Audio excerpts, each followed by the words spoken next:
Welcome on behalf of Hinduinfopedia. Today we explore a sensitive but critical question.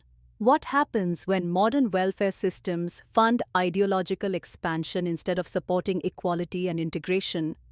In theory, welfare exists to uplift the vulnerable. But in practice, it has become a demographic tool, especially when paired with religious imperatives that value fertility and cultural exclusivity over civic integration.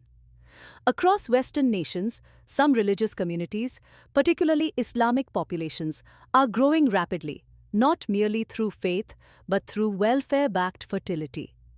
Let's begin with the United Kingdom, where multi-generational dependency in some Muslim households has morphed into a sustained way of life. It's not uncommon to find households where multiple wives, each claiming single mother status, receive benefits, while men work informally or abroad. Islamic faith schools, halal-only public provisions, and prayer-exclusive facilities are quietly subsidized. While intended for inclusivity, this has enabled isolation. Meanwhile, dharmic communities like Hindus and Sikhs continue to contribute through hard work, education, and civic values, without cultural subsidies or state reinforcement. The welfare model assumes shared civic values. But as the UK example shows, neutrality in policy doesn't guarantee integration. It may instead empower parallel societies. Now to the United States, where welfare appears religion-neutral. But data tells another story. Pew Research reveals that Muslim Americans are significantly more likely to be low income, and thus more likely to depend on SNAP, Medicaid, housing aid, and other programs. While religion is absent from public welfare reporting, patterns emerge. High unemployment, clustered housing, and multi-generational reliance suggest an unspoken dynamic. Add to this zakat, faith-based giving within Muslim communities, often outside formal financial regulation. While legal and charitable, its untracked nature contributes to an economic support structure that aligns with religious growth imperatives. We then shift to Australia, Canada, Singapore, and Sri Lanka, where welfare is complemented by religious charity like zakat.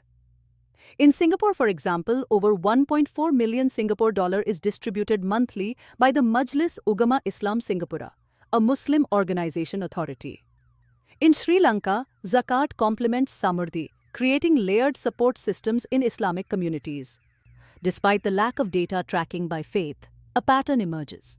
Benefits are being used in tandem with religious mandates that emphasize population growth over integration. There's also a narrative strategy in play.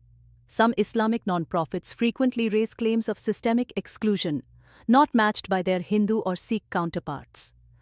This narrative management discourages policy scrutiny by framing any criticism as bigotry. It's not just grievance, it's strategic. Concepts like taqiyya, which permits concealment under duress, suggest that public messaging might not always reflect deeper goals, particularly in minority contexts. All this leads us to one unsettling truth. The original welfare compact, built on trust, reciprocity, and civic duty, is being strained by demographic shifts and ideological separation. And as dharmic communities continue to contribute without exploiting the system, they face a silent demographic erasure, taxed to support growth they neither benefit from nor ideologically align with. In conclusion, welfare has shifted from noble safety net to quiet enabler of cultural division. The system demands a rethink, not just in numbers, but in values. Because when the womb is rewarded without integration, the future becomes less about shared citizenship and more about parallel civilizations. We'll dive deeper into France, Germany, the Netherlands, Sweden, and Israel in Part 2, where these trends are even more pronounced. Thank you for watching. Please like, subscribe, and read the full article at hinduinfopedia.com for deeper insights.